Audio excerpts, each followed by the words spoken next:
저는 7살짜리 딸아이를 키우는 30대 주부입니다.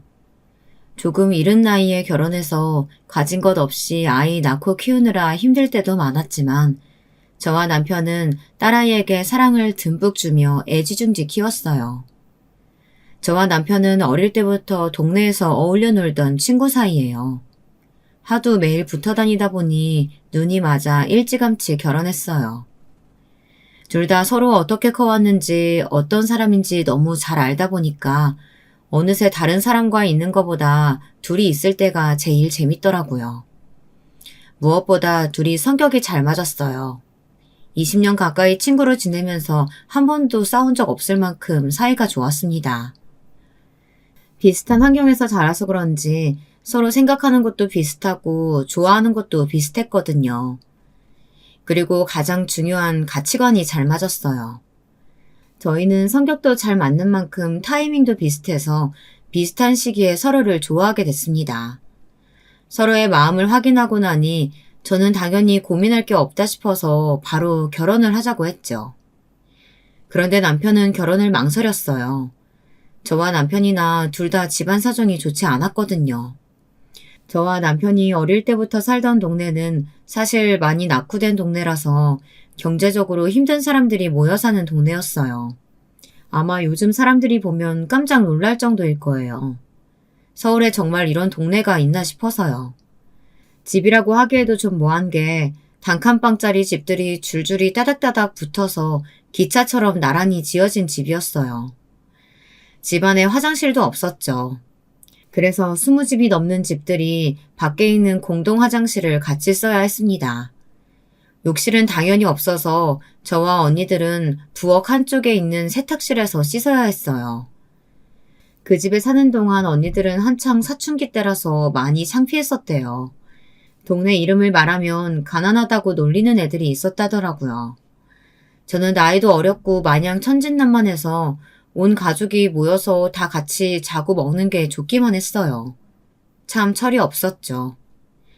저희 집은 아버지가 갑자기 사업이 망하는 바람에 급하게 그 동네로 이사를 온 거였고 남편은 시아버지께서 오랫동안 병원에 계셨기 때문에 병원비를 감당하지 못하시고 시어머니께서 아들들을 데리고 이사를 오신 거였어요.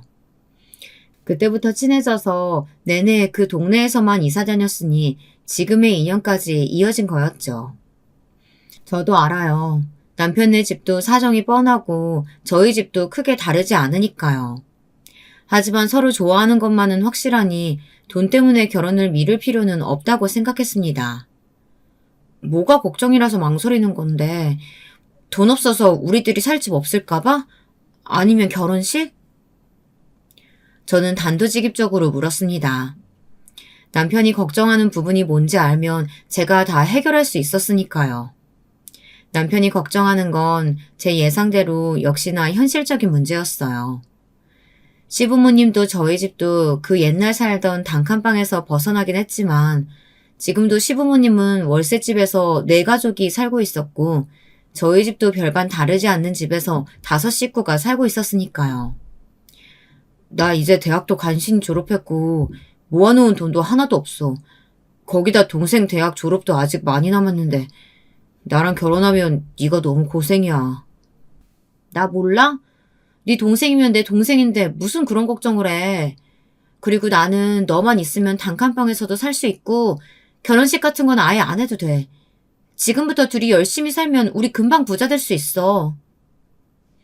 남편에게는 남동생이 하나 있었어요. 저희 도련님이죠. 도련님이 당시에 대학생이었는데 남편이 등록금을 벌어서 내주느라고 상황이 힘들기는 했어요. 사실 주변에서 만류할 정도로 저희 둘 다 결혼하기에는 막막한 상황이었는데 저는 이상하게 저희 둘이 결혼하면 뭐든지 다 잘 될 거라는 말도 안 되는 기대감이 있었어요.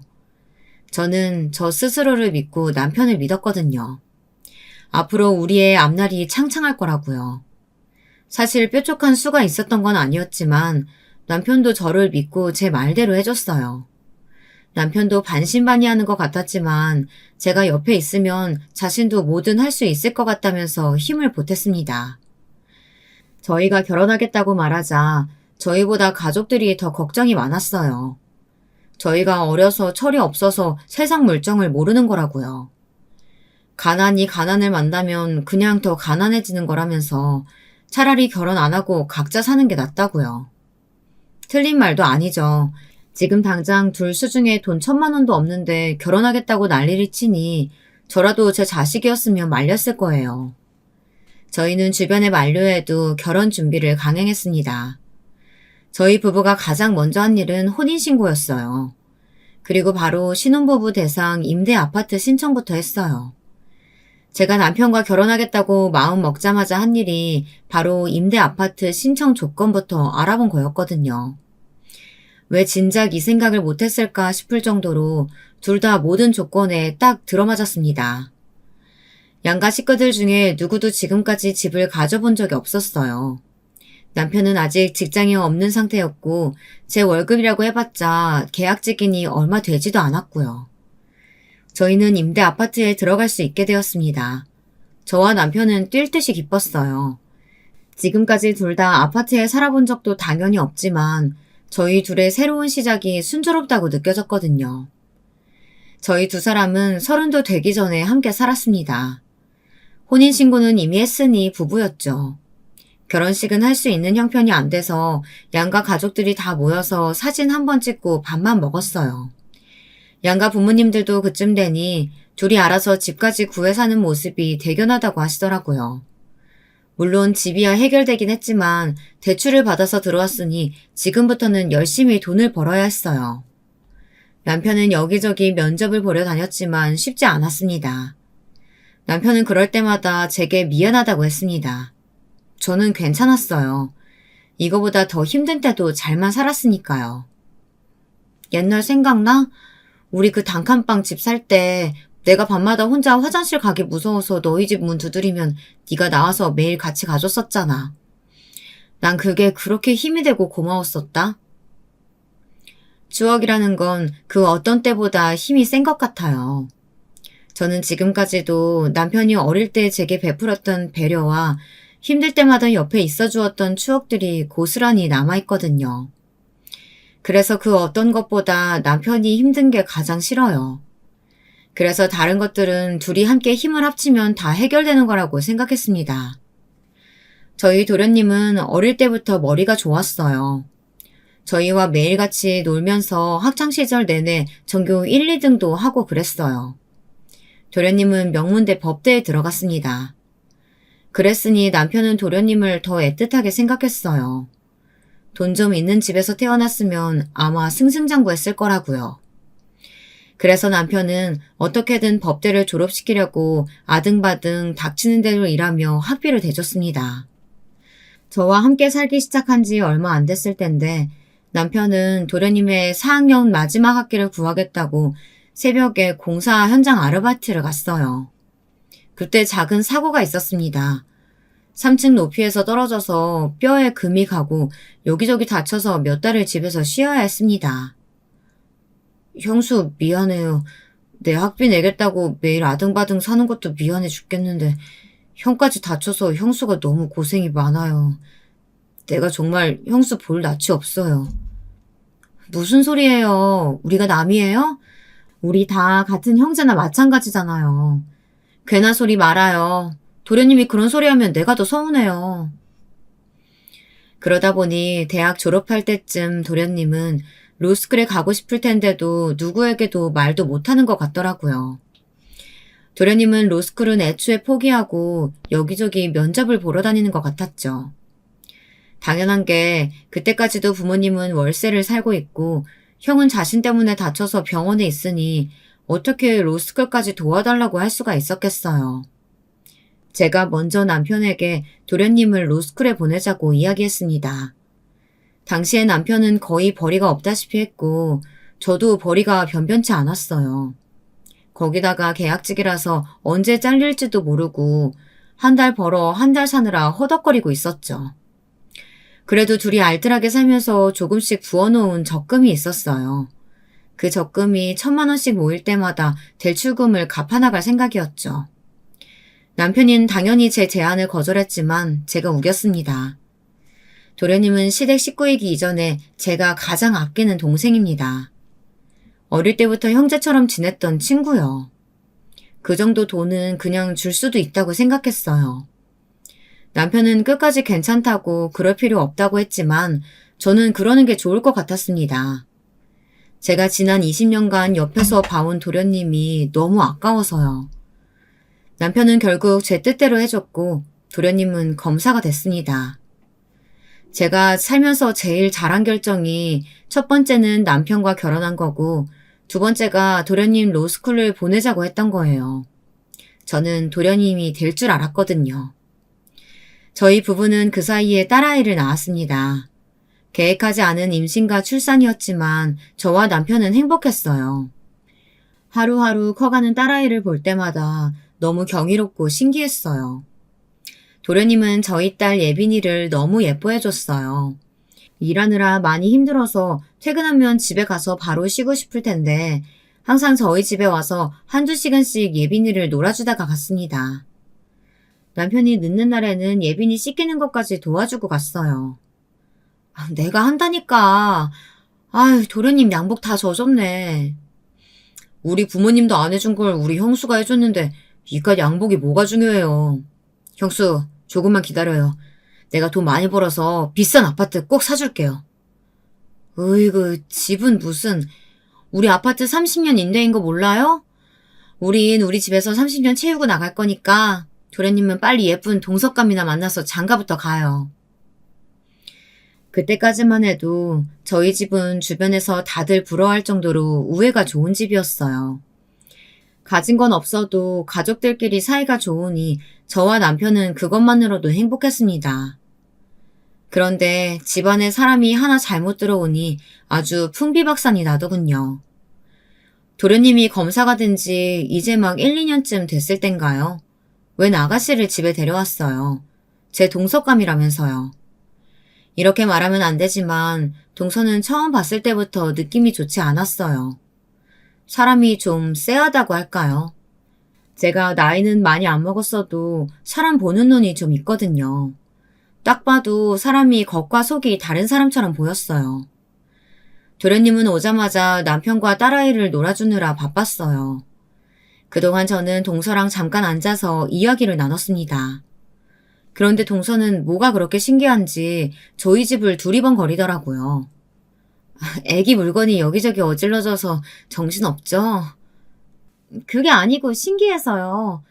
제가 임대 아파트는 처음 들어와 보거든요. 근데 보통 집이랑 다 똑같네요. 저는 기분이 팍 상했습니다. 무슨 의도로 저런 식으로 말하는 건지 몰라도 임대 아파트라고 창문이라도 하나 없을 줄 알았나 싶더라고요. 당연히 보통 다른 집이랑 똑같죠. 다를 게 뭐가 있겠어요. 에이, 당연히 좀 달라야죠. 훨씬 더 싸게 혜택 받으면서 들어오는 건데. 돈 더 주고 들어온 사람들하고는 차별화된 게 있어야죠. 차별화요? 어떤 차별화요? 제 생각에는 임대 아파트는 엘리베이터 없이 계단만 있거나 상가 편의시설 못 쓰게 해야 된다고 생각해요. 엄연히 급이 다르잖아요. 뭐라고요? 급이 다르다고요? 지금 말 다 했어요? 저는 기가 막혀서 언성을 높이며 날카롭게 말했습니다. 그 순간은 도련님 여자친구고 뭐고 뭐 이딴 게 있나 싶더라고요. 그런데 더 어이없었던 건 동서의 반응이었습니다. 도련님과 남편이 무슨 일이냐고 달려오자 입을 꾹 다물어 버리더니 딴소리를 하더라고요. 집이 너무 예뻐요. 센스가 엄청 좋으신 것 같아요. 나중에 저희 집 신혼집 구하면 꼭 놀러 오세요. 그 순간 알았죠. 이게 아주 보통이 아니구나 싶었습니다. 나중에 도련님께 들으니 동서는 뼛속까지 부잣집 아가씨였어요. 어릴 때부터 내내 강남에서 자란 강남 토박이에다가 아버지가 강남에서 큰 골프장을 운영하신대요. 도련님이 함께 일하는 선배 검사들이 그 골프장 단골인데 우연히 따라갔다가 소개를 받아서 만나게 됐나 보더군요. 저도 그러면 안 되는데 어쩐지 거리감이 확 느껴졌어요. 동서가 생기면 정말 잘 지내고 싶었는데 어쩐지 저와는 잘 맞지 않을 것 같았어요. 역시나 제 촉이 맞았습니다. 동서와 저는 맞을 수가 없었어요. 어느 날이었습니다. 동서와 서방님이 결혼한 지 얼마 되지 않았을 때 일이었죠. 저는 퇴근을 하고 어린이집에 아이를 데리러 가고 있는데 시어머님께 전화가 왔더라고요. 그런데 시어머니 목소리가 좀 이상했어요. 듣다 보니 시어머니께서 울고 계신 것 같더라고요. 저는 놀라서 무슨 일이냐고 왜 그러시냐고 물었죠. 시어머니는 아니라고 괜찮다고 하시다가 제가 계속 물으니 그제야 이야기를 하시더군요. 시어머니께서 동선의 집에 갔다가 문전박대를 당하셨답니다. 하필이면 동선의 집이 저희 임대 아파트 바로 건너편 아파트예요. 최근에 새로 지은 브랜드 아파트죠. 가격도 저희 임대 아파트의 2배라고 들었어요. 시어머니께서는 반찬을 하시면 저희 집에 꼭 가져다 주세요. 저는 집을 비울 때가 많으니 아예 시어머니께 집 비밀번호를 알려드렸죠. 그러면 어머니께서 냉장고에 반찬을 두고 가셨어요. 어머니 입장에서는 자식이 둘인데 저희만 해주시기 그래서 동선의 것까지 해서 가져다 주시려고 했나 봐요. 그래서 저희 집에 들렀다가 동선회에 가신 거죠. 그런데 동선의 아파트가 비싼 아파트라서 그런지 경비가 삼엄했어요. 입주민이 아니면 들어갈 수 없게 되어 있었다네요. 그걸 모르셨던 시어머니는 아파트 입구에서 문이 안 열리니까 동서에게 전화를 했나 봐요. 결혼 전에는 동서도 친정아버지 골프장에서 일한다고 들었는데 결혼하고 나서는 그것마저도 그만뒀는지 거의 집에 있다고 들었거든요. 세아가 겉절이 좀 담가서 가져왔는데 여기 아파트 입구가 어떻게 들어가는 건지 모르겠네. 여기 문 좀 열어줄래? 어머니, 저희 아파트는 미리 방문 예약 안 하면 못 들어와요. 그리고 저 겉절이 안 먹으니까 그냥 가지고 돌아가세요. 아니, 얘야. 툭. 동서는 정말 자기 할 말만 하고 전화를 끊어버렸대요. 네, 물론 며느리 입장에서는 연락도 없이 찾아온 시어머니가 불편하죠. 저도 어릴 때부터 동네에서 매일 봐오던 동네 아주머니였는데도 막상 시어머니가 되고 보니 불편할 때가 한두 번이 아니었거든요. 그래도 그렇지 이 더운 날씨에 그 무거운 김치통을 들고 오신 분을 들어오라는 이야기도 없이 그냥 돌아가라고 한 건 너무했다고 생각했어요. 사실 시어머니가 자주 동선의 집에 간 거면 저도 말을 안 해요. 결혼한 지 반년 만에 시어머니께서 처음 동선의 집에 가신 거라는데요. 물론 결혼했다고 해서 무조건 신혼집에 시댁 식구를 초대해야 하는 건 아니지만 결혼 전부터 지금까지 한 번도 동서는 집에 시댁 식구들을 초대한 적이 없었어요. 그래서 저도 그 아파트에 산다는 이야기만 들었지 몇 동인지 몇 호인지는 모르거든요. 내가 살다 자식 집에 김치 주러 갔다가 이런 문정박대는 처음 받아본다. 내가 집에 들어간다는 것도 아니고 김치만 좀 주고 가겠다는 건데 어떻게 시어머니를 잡상인 취급을 할 수가 있다니. 시어머니는 괜히 동선회가 싸움이라도 할까봐 서방님한테는 말도 못하시고 저와 통화하시면서 한참을 우시더라고요. 저는 듣기만 해도 마음이 안 좋았습니다. 그래서 시어머니를 다독여드리고 전화를 끊었어요. 저는 그 일에 대해 남편에게 이야기해야 하나 고민했지만 결국 이야기하지 않았습니다. 동서도 결혼한 지 얼마 되지 않아 시어머님이 어려워서 그런 걸 수도 있으니 제가 나중에 동서를 만나면 이야기를 좀 나눠봐야겠다 싶더라고요. 동서는 결혼할 때부터 시부모님께서 이래저래 마음에 안 들어 하시긴 했어요. 서방님이 검사가 되면서 시부모님 사정이 전보다 많이 나아지기는 했지만 동서네 집안에 비해서는 부족하다 보니 시부모님께서 동서 눈치를 많이 보셨거든요. 그럴 수밖에 없었던 게 사실 결혼 준비할 때 이런저런 일들이 좀 있었어요.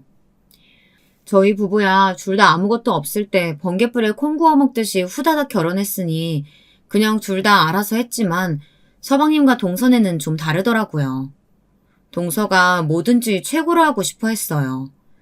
그래서 서방님이 저희 집에 와서 몇 번 하소연한 적도 있었거든요. 나는 예물 보러 가자고 하길래 당연히 결혼 반지나 둘이 하나씩 하면 되는 줄 알았더니 장모님이랑 이미 백화점에 세트로 다 알아서 골라놨더라고. 살아온 환경이 다른데 어쩌겠어요.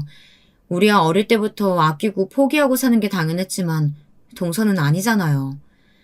그래도 평생에 한 번 하는 결혼인데 하고 싶다는 대로 맞춰줘야죠. 그래도 각자 상황이 있는 건데 상의는 해가면서 해야지. 집은? 신혼집은 어떻게 하기로 했어?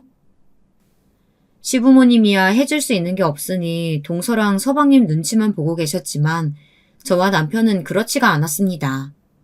그래도 하나뿐인 동생이 결혼한다는데 남편은 서방님에게 금전적으로 좀 도와주려고 하는 것 같았거든요. 그런데 얼마나 도와줘야 할지 감이 잡히질 않더라고요. 마음 같아서는 저와 남편은 서방님이 사돈댁에 기죽지 않을 정도로 해주고 싶었어요. 그래서 동네에 빌라 전세가 어느 정도인지 알아보고 다녔죠. 형, 내가 장가 가는데 형이 집을 왜 알아봐? 내 대학 등록비에 로스쿨 학비까지 내준 것만으로도 너무 미안해서 내가 형수 얼굴 보기가 미안해 죽겠는데. 서방님은 학비 좀 내준 거 가지고 내내 저희에게 미안해했지만 저와 남편은 정말 괜찮았어요. 오히려 저희는 행복했거든요. 서방님이 꿈을 포기하지 않고 꿈을 이뤘다는 것만으로도 너무 잘 됐으니까요. 그런데 저희가 고민한 게 무색할 만큼 신혼집도 동서 마음대로 정했대요. 서방님이 안 그래도 빌라 전세를 여기저기 알아보고 있었는데 동서는 그런 서방님을 이해하지 못했답니다. 우리가 뭐하러 빌라 전세를 살아? 우리 부모님 돈 많은 거 잊었어? 그냥 내가 집 사달라고 하면 되니까 자기는 걱정하지 말고 있어. 내가 다 알아서 할게. 서방님은 그 순간 자신이 이 정도로 속물이었나 싶었답니다. 동서가 그렇게 말하는데 서방님도 사실 속으로는 좋았대요. 서방님도 어떨 땐 동서의 물색 없이 철없는 모습이 이해가 안 될 때도 있었지만 막상 그런 순간에는 의지가 됐답니다. 맞아요. 사실 저나 남편이나 서방님이나 지금까지 살면서 어디 하나 비빌 언덕 없이 혼자 힘으로 아등바등 살아왔으니 그럴 만도 했습니다. 그제야 저희는 서방님이 동서와 결혼하는 이유가 이해가 되더라고요. 부부라는 게 원래 서로에게 부족한 부분을 서로 채워줄 수 있으면 가장 좋으니까요. 하지만 동서와 가족이 되는 길은 험난하기만 했습니다. 저희는 어떻게든 동서를 이해하고 가족이 되어보려고 노력했지만 동서는 애초에 그럴 생각이 없는 것 같았어요. 결혼하고 첫 번째 명절날에 있었던 일입니다. 원래 저희 시댁은 특별히 제사가 없어서 편하게 모여서 이것저것 음식도 만들어서 같이 나눠 먹고 저녁에는 나가서 노래방도 가고 그래요. 그런데 동서는 아무래도 많이 불편했나 봐요. 동서 결혼하고 첫 명절이라고 시어머니는 신경이 쓰이셨나 봐요. 제가 아침에 일찍 갔더니 시어머니께서 이미 반찬이라는 음식을 이것저것 해놓으셨더라고요. 저는 힘들게 뭐하러 혼자 다 하셨냐고 물었죠. 집도 좁아서 다 앉아있을 데도 없는데 며느리들이 힘들게 음식까지 하라고 시키면 되겠어. 에이, 이런 날은 원래 식구들끼리 다 모여서 북적북적 지내는 거죠. 뭘 그런 걸 신경 쓰세요. 어머님은 잘난 검사 아들을 두시고도 이래저래 부잣집 며느리가 신경 쓰셨나 봐요. 뭘 저렇게까지 며느리 눈치를 보실까 싶다가도 계속 보니까 그런 시어머니가 안쓰럽게마저 보였습니다. 점심때쯤 동서와 서방님이 왔습니다. 동서와 서방님은 양손 바리바리 잔뜩 선물을 사왔더군요. 유리가 첫 명절인데 절대 빈손으로 가면 안 된다고 엄마 아빠 드린다고 백화점에서 이것 좀 고르느라 좀 늦었어요. 아이고 이거 녹용 아니야? 이렇게 비싼 걸 뭐하러 사왔어? 고맙다. 세아가 잘 먹을게. 이게 뭐야? 밍크 코트잖아. 어머 평생 구경도 못 해본 걸 우리 둘째 덕분에 구경하는구나. 동서의 선물 공세에 시어머니는 지난번 문전박대 사건은 아예 싹 잊으신 것 같아 보였어요. 저는 왠지 제가 사온 과일 박스가 너무 초라하게만 보였습니다. 저는 애써 아무렇지 않은 척 시어머니를 도와 점심상을 차렸어요. 동서는 아무래도 처음이라 아무것도 모르니 내내 앉아 있었습니다. 오히려 서방님이 눈치가 좀 보였는지 저를 도와 상을 차렸어요. 저는 그러려니 했습니다. 서방님도 공주 같은 아내 모시고 살기 힘들 테니까요. 아무리 뭘 몰라도 그렇지 동서는 해도 해도 좀 너무했습니다. 다들 아시죠? 명절날 별로 많이 차리지도 않은 것 같은데 설거지 하려고 보면 싱크대에 그릇이 산처럼 쌓여 있잖아요. 저는 보기만 해도 한숨이 저절로 나오는데 동서는 뻔히 그걸 보고도 그냥 방에 쏙 들어가 버리더라고요. 물론 며느리가 무조건 설거지를 해야 하는 건 아니죠. 하지만 밥을 먹는 내내 시어머니 혼자 이 많은 음식을 다 준비하셨다는 이야기를 했는데도 어쩜 저렇게 도도하게 혼자 방에 들어갈 수 있는지 모르겠더라고요. 아무래도 동서가 너무 뭘 모르는 것 같길래 제가 방으로 따라 들어갔습니다. 동서, 설거지가 많아서 그러는데 나와서 같이 설거지 좀 도와줄래? 네? 설거지를 제가 왜요?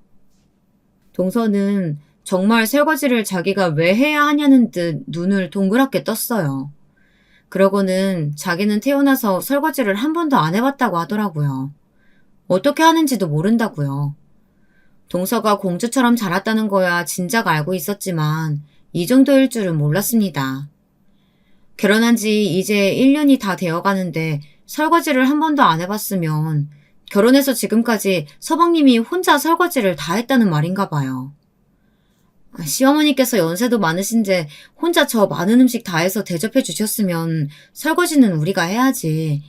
한 번도 안 해봤으면 내가 가르쳐 줄 테니까 나와봐.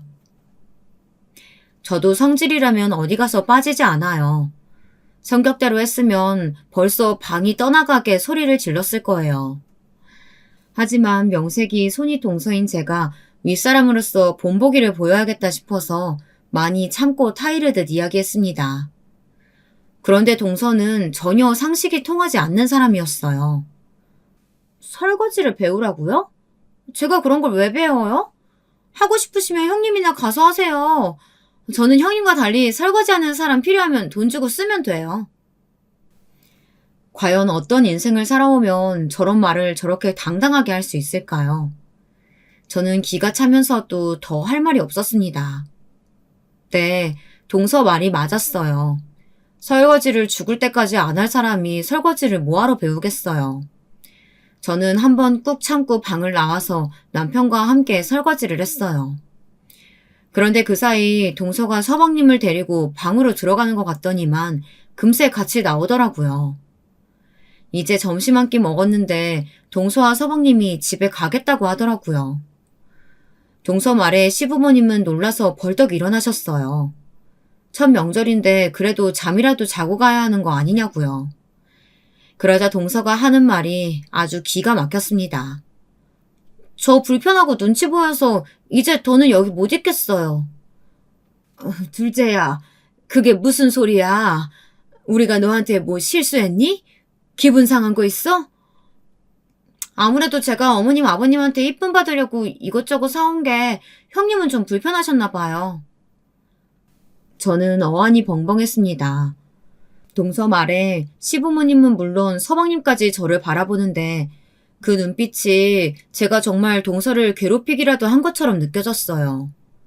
그래서 저는 제가 먼저 동서더러 지금 무슨 말을 하는 거냐고 물었습니다. 내가 뭘 어쨌다고 그러냐고요. 형님이 자꾸 저더러 설거지하는 방법 배우라는 둥, 뭐 나와서 설거지하라는 둥 구박하셨잖아요. 저 형님 무서워서 못 있겠어요. 저 오늘은 그냥 집에 갈래요. 그냥 집에 가고 싶으면 집에 가고 싶다고 하면 될걸. 동서는 괜히 말도 안 되게 제 핑계를 대고는 서방님을 데리고 집으로 가버렸습니다. 저는 너무 당황해서 어쩔 줄 몰라 하고 있었는데 그 일로 시부모님께서 제게 한 소리 하시더라고요. 둘째가 곱게 자라서 철이 없어 보여도 그렇지.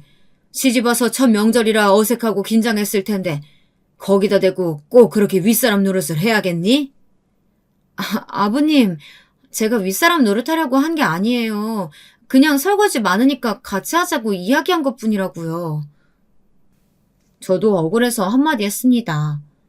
저는 지금까지 저희 시부모님은 다른 시부모님들과는 다르다고 생각했어요. 남들은 시자만 들어가면 시금치까지 싫을 정도로 시댁이 싫다고들 하지만 저는 아니었거든요. 어린 시절부터 아줌마 아저씨라고 부르면서 집에도 자주 왔다 갔다 했기 때문에 결혼하기 전부터 저는 가족이라고 생각했어요. 이게 다 내 잘못이야. 내가 둘째 눈치 자꾸 보니까 큰애 네가 혼자 힘들어서 그런 거지 뭐. 어머니, 정말 제가 동서한테 질투해서 그런 게 아니에요. 동서가 손 하나 까딱 안 하고 얄밉게 구니까 같이 좀 하자고 이야기한 거라니까요. 둘째는 너랑은 살아온 환경이 다르잖아. 고생 한번 해본 적 없이 귀하게만 자랐을 텐데 집안일 같은 걸 해봤겠어? 그런 걸 꼭 다 해봐야 아나요? 알아서 눈치껏 하는 거죠. 집안 분위기는 삽시간에 가라앉았습니다. 결혼하고 처음 시댁에 온 며느리와 아들이 오자마자 가버렸으니 당연한 일이었죠. 마치 이게 다 저 때문인 것처럼 분위기가 돌아가니 답답해서 미치겠더군요. 제가 제 성격대로 동서에게 싫은 소리라도 한마디 했으면 이렇게까지 억울하지는 않을 겁니다. 저도 나름대로 참고 동서를 대한 건데 이게 무슨 일인가 싶더군요. 그날 시댁에서 남편과 딸아이와 함께 방에서 자는데 저는 잠을 한숨도 자지 못했어요. 아무래도 속이 답답했어요. 그런데 그날 이후 많은 것이 달라졌습니다. 시부모님도 서방님도 저를 대하는 게 좀 달라졌어요. 처음엔 동서 눈치를 보느라 그러나 보다 했는데 정말 제가 동서를 미워하기라도 한 것처럼 굴더라고요. 서방님은 제게 아예 대놓고 말했어요. 형수님, 우리가 세상 물정 너무 몰라서 그런 거니까 형수님이 좀 이해해 주세요. 설거지 2번만 더 같이 하자고 했다가는 아주 제가 동서를 잡아먹기라도 하는 줄 알겠더군요. 제가 동서를 어떻게 이기겠습니까? 동서는 돈만 많고 거짓말만 잘하는 게 아니라 아주 여우짓도 능수능란하게 잘했어요. 시부모님 생신이나 명절 같은 행사에는 아예 코빼기도 안 비추면서 돈이랑 선물만 보내는 것 같더라고요. 시부모님이 제게 이야기를 하진 않으셨지만 시부모님 댁에 갈 때마다 새로운 게 생기더군요. 처음엔 쉬쉬하시던 시부모님들도 언젠가는 제 앞에서 숨기지도 않으셨어요. 사돈이 이번에 둘째 내 차를 사줬다는데 아유 우리 둘째 얼굴이 활짝 폈더라. 어디 그뿐이야? 집주인이 전세 보증금 올려달라고 해서 아주 걱정이 이만저만이 아니었는데 둘째가 턱하니 2천을 그냥 해준 거 있지? 아들 하나 검사만 들어서 내가 말년에 아주 호강한다니까. 시부모님은 아주 동서에게 홀딱 넘어가셨더라고요. 세상에 돈 싫은 사람이 어디 있겠어요. 평생 돈 때문에 사람들한테도 무시당하고 힘들게 사셨는데 저와 남편이 못해드린 걸 동서와 서방님이 대신해주니 다행이라고 생각했죠. 하지만 자식 노릇을 어떻게 돈으로만 하겠어요. 시부모님이 2분 다 연세가 많으시다 보니 이래저래 신경 쓸 일이 많았습니다. 하지만 서방님은 일이 바쁘니 신경 쓰기가 어렵고 동서는 매일 돈만 보내고 얼굴도 보기 힘드니 항상 시부모님 일은 저와 남편의 차지였죠. 병원에 갈 일이 생기거나 은행 볼 일이 생기면 항상 제게 전화를 하셨어요. 시부모님은 제가 편해서 그러시는 거겠지만 저도 아이 키우랴 일하랴 정신없이 바쁜데 매번 챙기기가 쉽지 않았습니다. 한 번은 그런 일이 있었어요. 시어머니가 당뇨가 있으셔서 정기적으로 약을 지으러 대학병원에 검사를 받으러 가세요. 그래서 저와 남편이 시간은 나는 대로 같이 갈 때도 있고 제가 모시고 갈 때도 있었습니다. 그날은 딸아이를 유치원에 맡기고 남편과 같이 어머니를 모시고 갔어요. 저희 부부는 차가 없어서 항상 택시를 타고 어머니를 모셨는데 그날따라 어머님이 좀 힘드셨는지 안 하셨으면 좋았을 말을 하셨습니다. 너희는 결혼한 지가 언젠데 아직도 차도 못 샀니? 어이구, 애까지 있는 애들이 둘 다 아직도 계약직이니 앞날이 아주 깜깜하다 깜깜해.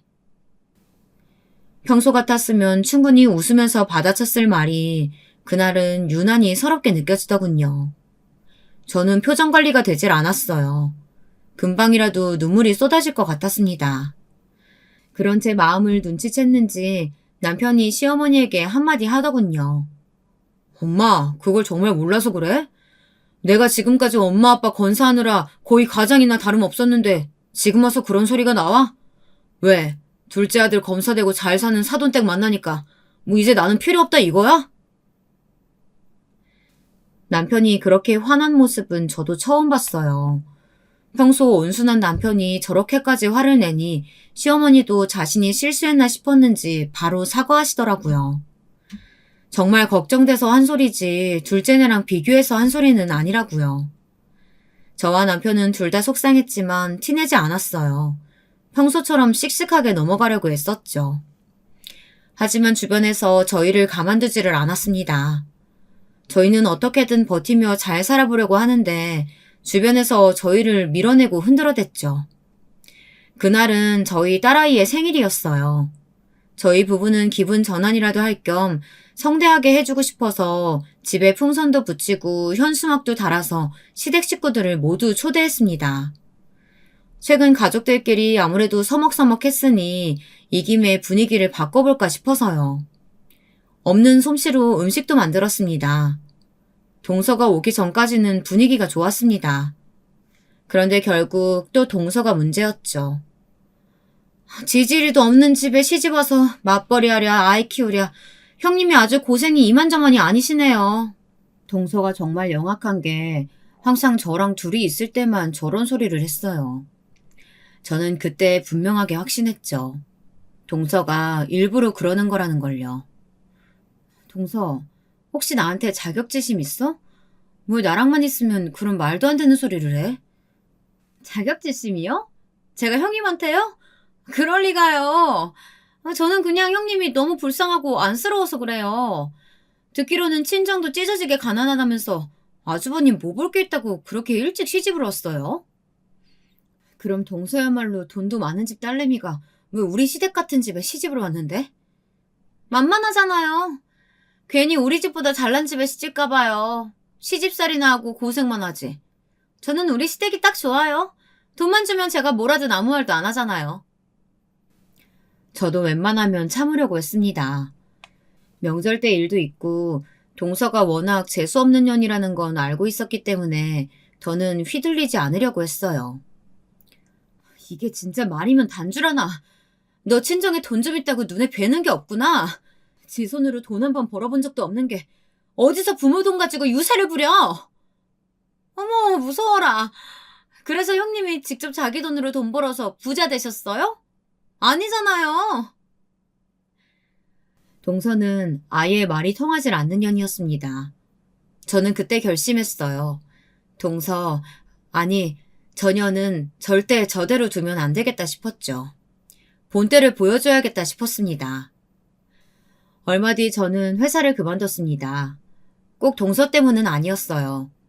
저에게는 계획이 다 있었습니다. 저는 원래 농산물 인증을 하는 회사에서 계약직으로 일했어요.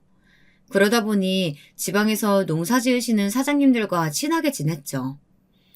계약직이라도 몇 년 동안 농사 지으시는 분들과 일하다 보니 신선하고 질 좋은 야채 고르는 방법은 저절로 습득되더라고요. 제가 다른 기술은 없어도 친화력만큼은 자신 있었습니다. 가끔 농담조로 나중에 회사 재계약 안 되면 야채 가게라도 해야겠다고 했는데 그럴 때마다 좋은 야채 보내주신다는 사장님이 워낙 많았어요. 그래서 언뜻 제가 남편에게 이야기를 했는데 생각한 것보다 남편이 긍정적으로 생각하더라고요. 저와 둘이 함께 하는 거면 자신도 잘할 수 있을 것 같다고요. 저와 남편의 추진력 하나만큼은 따라올 사람이 없었어요. 어디서 이런 무모함이 나오는 줄은 모르겠지만 저희는 무작정 지금까지 둘이 모아놓은 돈을 탈탈 털어서 가게를 준비했습니다. 저희는 발품을 엄청나게 팔았습니다. 그러자 기회가 오긴 오더라고요. 시장에서 과일 가게를 크게 하시는 사장님께서 가게 한쪽에서 야채 가게를 할 수 있게 허락해 주셨습니다. 세만 한 달에 조금씩 내라고 하시면서요. 저희는 그것만으로도 너무 감사했습니다. 생각보다 가게는 잘 됐어요. 저의 친화력과 남편의 성실함이 합쳐져 엄청난 시너지를 냈어요. 젊은 부부가 야채를 판다고 하니 어르신들이 많이 찾아주셨어요. 그리고 워낙 좋은 재료들을 가져다가 동네 다른 가게보다 저렴하게 판 게 효과가 있었죠. 가게가 잘 되는 건 당연히 좋은 일이었지만 딸 예빈이를 챙기는 게 생각보다 쉽지 않았어요. 어린이집에 보내는 것만으로는 가게 일을 하는데 시간에 제약이 있어서 친정 엄마에게 부탁을 좀 드렸습니다.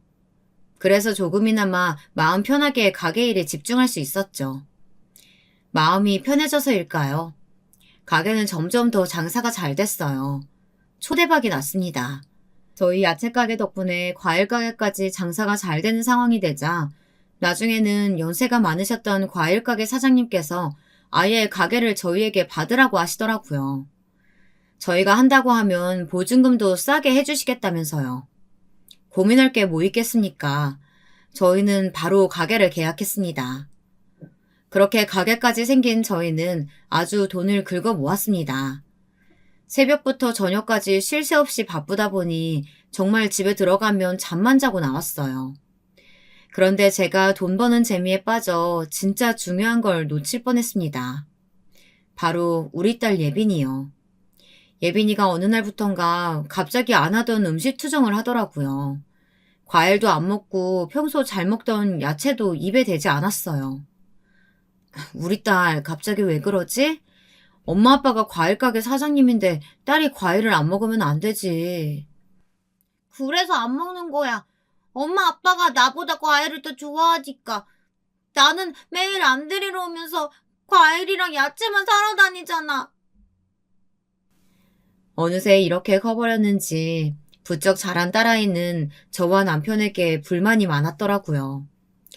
그제야 저와 남편은 정신을 차렸습니다. 저희가 예빈이를 위해서 열심히 사는 줄 알았는데 어쩌면 그냥 우리 욕심이었는지도 모르겠더라고요. 저와 남편은 가게 일도 중요하지만 예빈이를 좀 더 신경 써야겠다 싶었어요. 그래서 번갈아 가면서 육아에 힘썼습니다.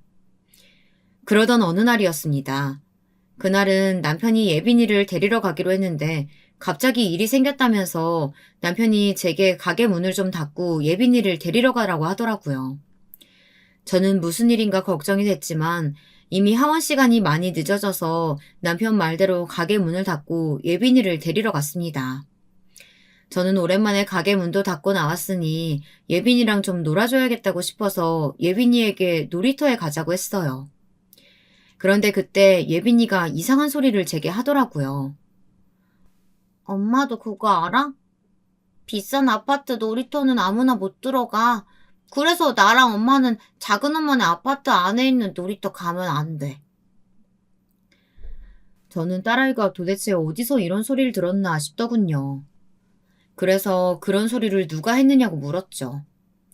그랬더니 딸아이가 하는 말이 작은 엄마가 그랬답니다.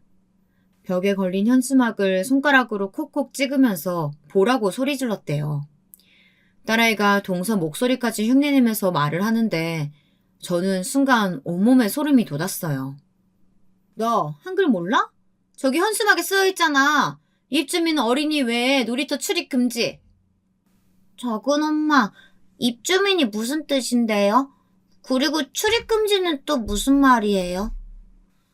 예빈이, 너도 엄마 아빠 닮아서 무식하구나? 너희 집은 못 살아서 이런 좋은 놀이터 오면 안 된다고 쓰여있는 거잖아.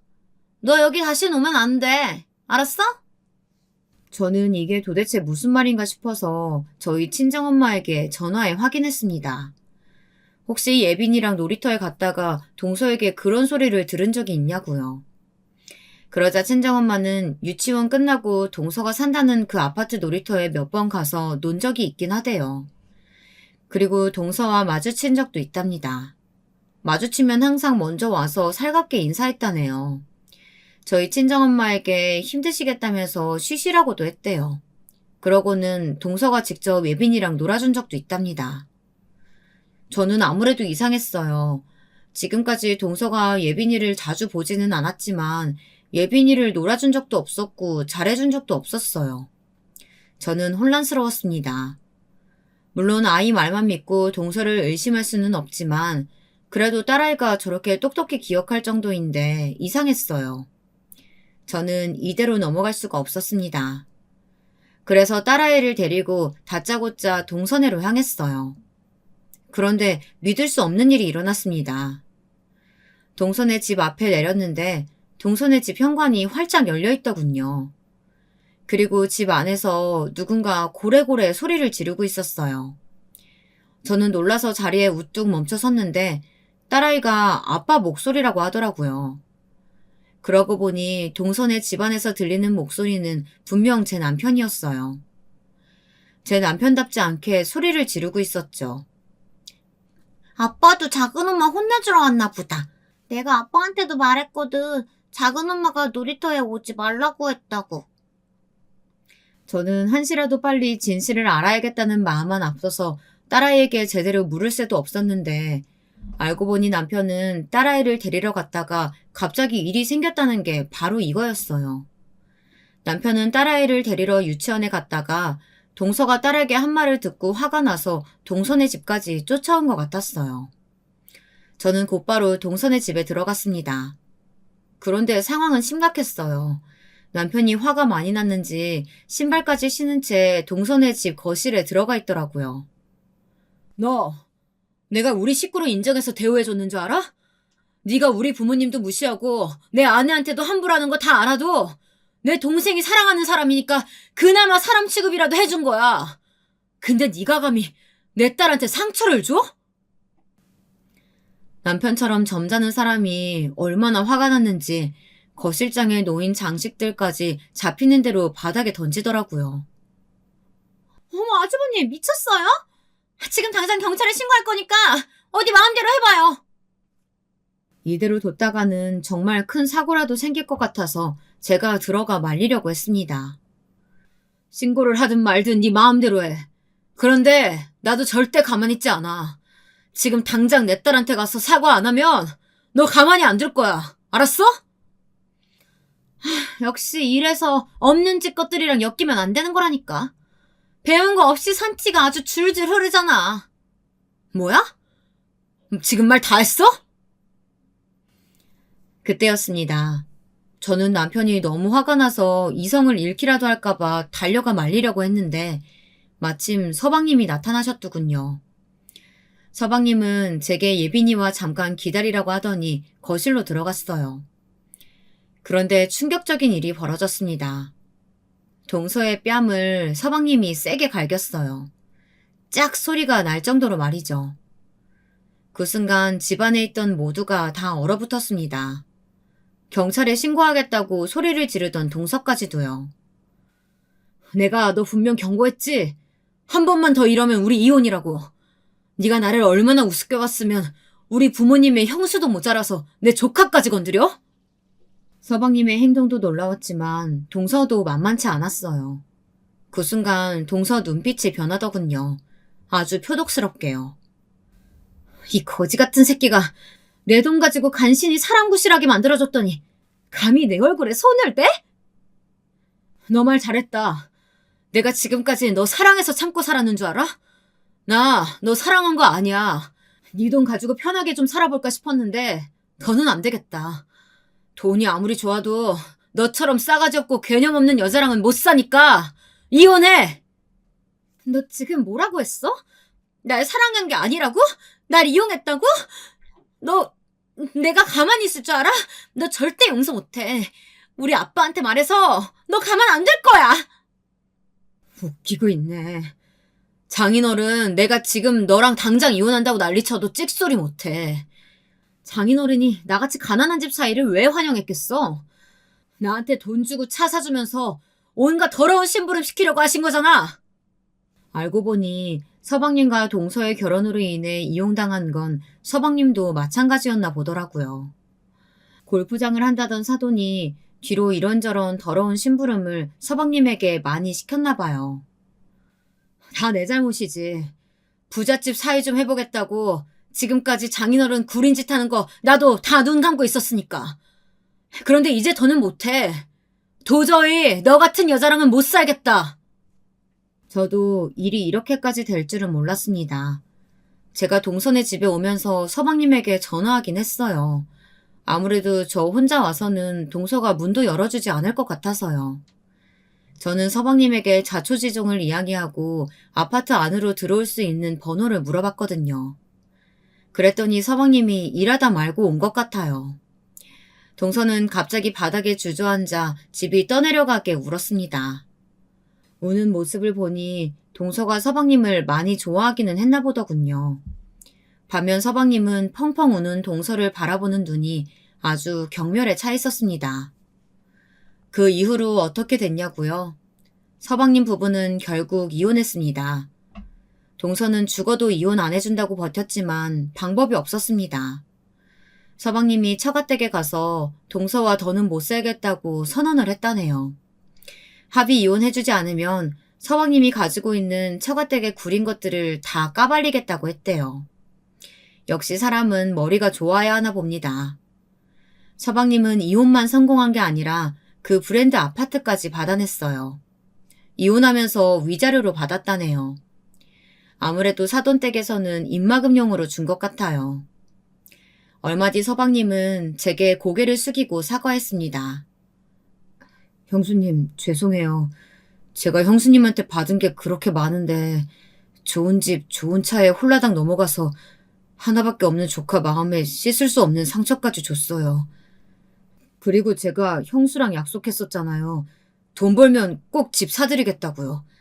제가 받은 아파트 형수 드릴 테니까 꼭 받아주세요. 서방님은 위자료로 받은 아파트까지 제게 주겠다고 했어요. 제가 그 아파트를 받았냐고요? 아니요, 받지 않았습니다. 제가 받아야 할 건 아파트가 아니라 동서의 사과이니까요. 그리고 그깟 아파트 필요 없어요. 저도 그 브랜드 아파트로 이사했거든요. 저희가 10년 가까이 산 임대 아파트를 나와야 했거든요. 저와 남편의 야채 가게가 장사가 너무 잘 돼서 저희 소득이 올라가면서 더는 임대 아파트에 살 수 없게 됐습니다. 그래서 이사를 하려고 알아보다 보니 지금까지 모은 돈으로 동서가 살았던 그 잘난 브랜드 아파트 전세 정도는 갈 수 있겠더군요. 저희 부부는 고민 끝에 브랜드 아파트로 이사했습니다. 저희 부부가 이사하고 난 뒤 가장 처음 한 일은 예빈이와 함께 관리실에 찾아간 거였어요. 정중하게 건의했습니다. 놀이터 입구에 붙은 현수막을 어떻게 하면 내릴 수 있냐고요. 다행히도 주민들 투표를 통해 과반이 현수막 철거에 동의를 해서 얼마 뒤 현수막은 사라졌습니다. 그리고 다시 돌아온 예빈이의 생일날 유치원 친구들을 모두 초대해서 파티도 하고 놀이터에서 신나게 놀았습니다. 그런데 생각지도 못한 일이 일어났어요. 동서가 예빈이 선물을 사서 찾아왔더라고요. 예빈이가 내년에 초등학교에 입학한다고 책가방까지 사왔더라고요. 작은 엄마가 그날 일은 미안해. 작은 엄마가 잘 몰라서 예빈이한테 실수했어. 저는 제 눈으로 직접 보고도 믿을 수가 없었습니다. 도대체 무슨 바람이 불어서 동서가 사과하러 왔나 싶었죠. 알고 보니 서방님이 동서에게 이야기했나 보더라고요. 위자료를 주겠다고 한 아파트는 필요 없으니 대신에 예빈이에게 진심으로 사과하라고요. 동서의 사과가 진심이었는지 아니면 그냥 아파트를 뺏기기 싫어서 그랬는진 모르겠습니다. 하지만 그래도 다행이었어요. 그날 밤에 예빈이가 자기 전에 이야기하더라고요. 작은 엄마 말이 틀려서 다행이야. 이제 매일매일 놀이터에서 친구들하고 신나게 놀 거야. 그리고 저는 그날 남편과 서로 손을 꼭 잡고 오랜만에 아주 푹 잤습니다. 우여곡절이 많았지만 저희가 지금까지 이뤄낸 많은 것들이 너무 벅차고 행복해서요. 저의 이야기 끝까지 들어주셔서 감사합니다. 저는 앞으로도 지금처럼 밝고 건강하게 잘 살겠습니다.